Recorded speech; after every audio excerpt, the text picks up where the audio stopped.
So the next chapter, I'm going to talk about Marx, mobs, and the media.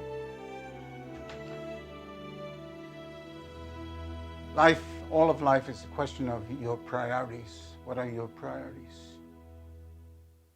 In 1848, Karl Marx and fellow German thinker Engels published a communistic manifesto which introduced socialism as a natural result of conflicts inherent in the capitalist system.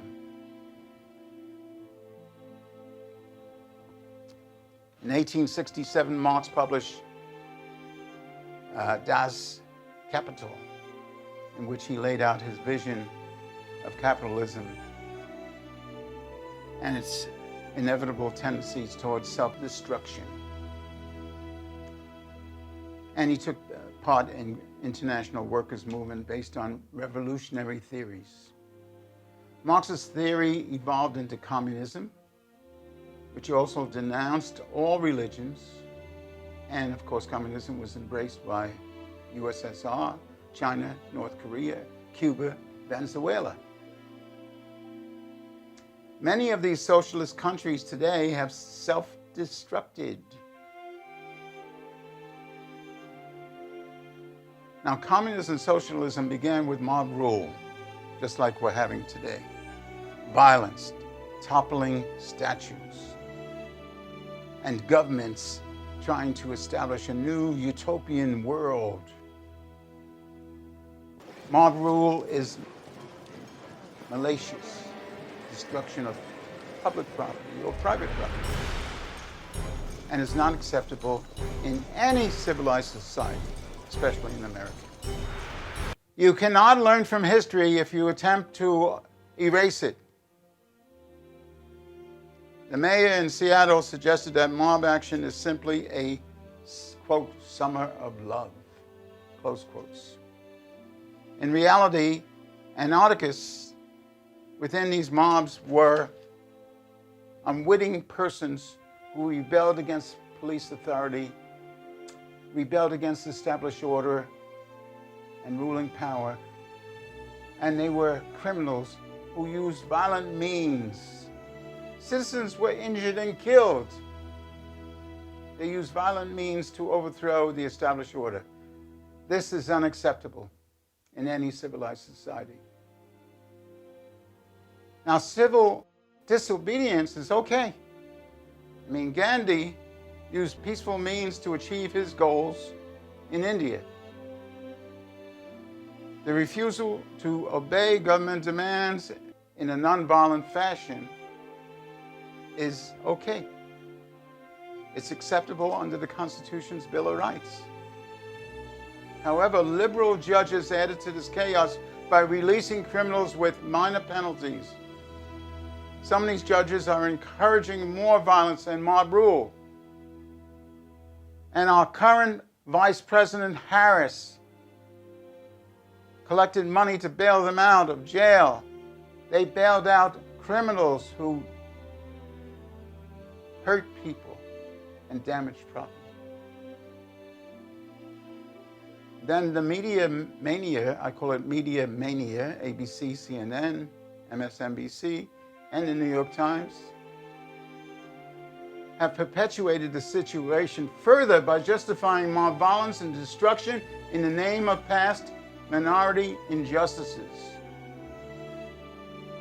They are also promoting the redefinition and elimination of local police forces. We need more police, not less. There's always bad apples in any organization. We can get rid of the bad apples. You don't throw out the baby with the bathwater. We need the police. We already had some bad examples of this chaos in New York City where they cut $1 billion, I think, off the budget, police budget. And we have examples of this in Seattle, Oakland, and Washington, D.C. Who will keep public order without local enforcement of America's federal, state, and city laws? Let's talk about the socialism trends. Have we not learned from history about socialism, the system of government that has failed? Have millenniums missed their history lessons? Or did the extreme left professors who taught them rewrite this part of history? Did they not hear about friends and relatives who shed their blood to maintain the freedoms and rights that they now enjoy? I mean, why would anybody want to send their kid to a university or college where socialism is taught and history is rewritten? That's silly. It's a waste of money and time. Future leaders. Some of those who should know better from history are now running for Congress. So they graduated from the universities where they were taught these socialistic trends and utopia ideas. Now some of them are leaders running for Congress or in Congress. And they're reinventing or trying to reinterpret the Constitution of the United States of America to suit their goals, to gain power at whatever cost. To be sure, Russia and China are supporting their unscrupulous goals. May God save us from this madness, this chaos. Racism. People seem to be lately arguing about racism again. They are toppling statues, burning the American flag. Mobs are rioting in our cities. Why is this happening?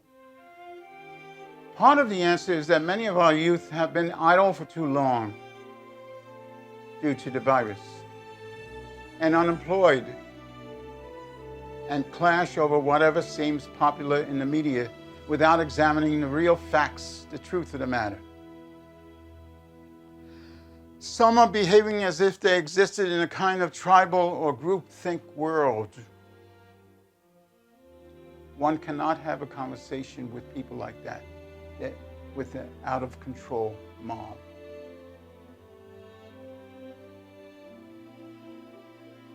People of color. The fact is that 75% of the world's population is people of color. Whites are actually the minorities, 30%. In a court of law, the jury is picked not based on their skin color, their sex, their class, and not as groups. Now let me give you an example which I referred to earlier about Lieutenant William Calley, to talk about group evil. He was the American officer, if you remember, who was convicted by court-martial of premeditated killing 22 unarmed South Vietnamese families. This was groupthink, mob rule. Soldiers under his command went along with the officer's order to kill. It was a clear case of group evil. They should have disobeyed his order, as we should disobey any immoral order from the government. We must always judge persons individually, not as groups or races. As former guardians dealing with neglected and abused young children, my wife and I, we dealt with children aged 10 or less. We found that most of the offenders in the system, juvenile system, were what we might call, quote, white trash. The facts are that only about 5% of the black or people of color were guilty of neglect or abuse of their children, compared to 85% of the white parents. One reason might be that black fathers were rarely at home because of the nanny state policies, a negative term that describes government overly intrusiveness in the lives of citizens that seeks to protect minorities from themselves. Whatever the reason, we should never label groups of people with such broad paintbrush. We judge people by who they are mentally, emotionally, and spiritually. We should judge all persons, including presidents, governors, mayors, and police officers, by what they actually do, not by what they think or say. We all say and write dumb things from time to time, as this writer has frequently done. We continue to grow emotionally, intellectually, spiritually, and society's expressions change as we fine-tune and revise the words we use, which still imperfectly expresses our true thoughts. So growing up involves learning, exploring, adapting, correcting who we are, who we were, to whatever we now have become. Growing requires constant revisions of thinking, like writing a book, trying to get your ideas out on paper, or making a painting when the colors or the composition is not what it should be. Yet eventually we have to publish. We have to finish the painting. Although it does not fully express our true feelings at that point, it gets better the next time around. Why is this so? Because we are imperfect beings that evolve and must always try to reach for the stars, even though they are very far above us. We seek, but we cannot find.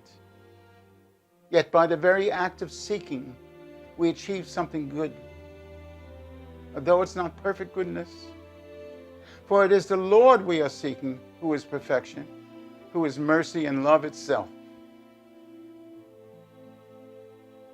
Mob rule should never be allowed in this country, no matter what their complaints are. And the opposite of rule of law is chaos. In my opinion, the best way to control extremist protests and avoid possible violence is to surround the area with barriers, cut off their electricity, cut off their water and food supplies, and it will end promptly in a few days.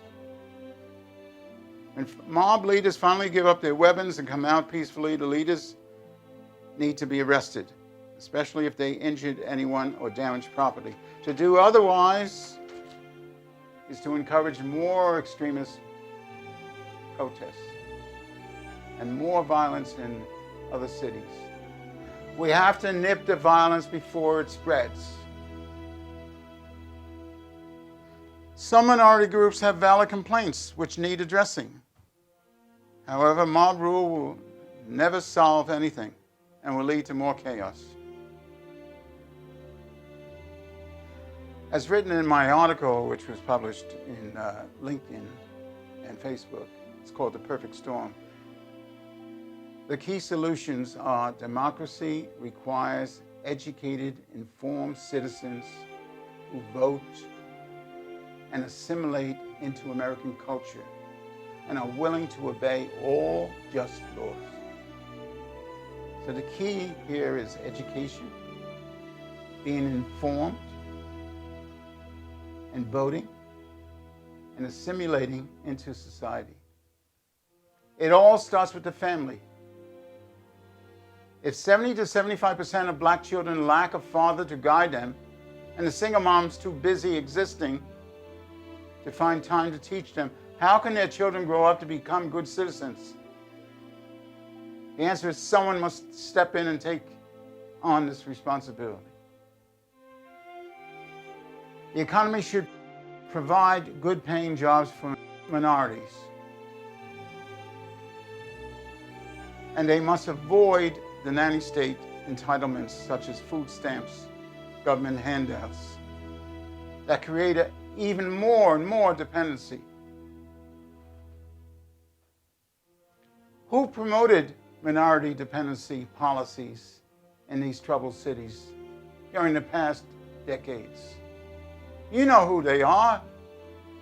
Will the minorities re-elect them again?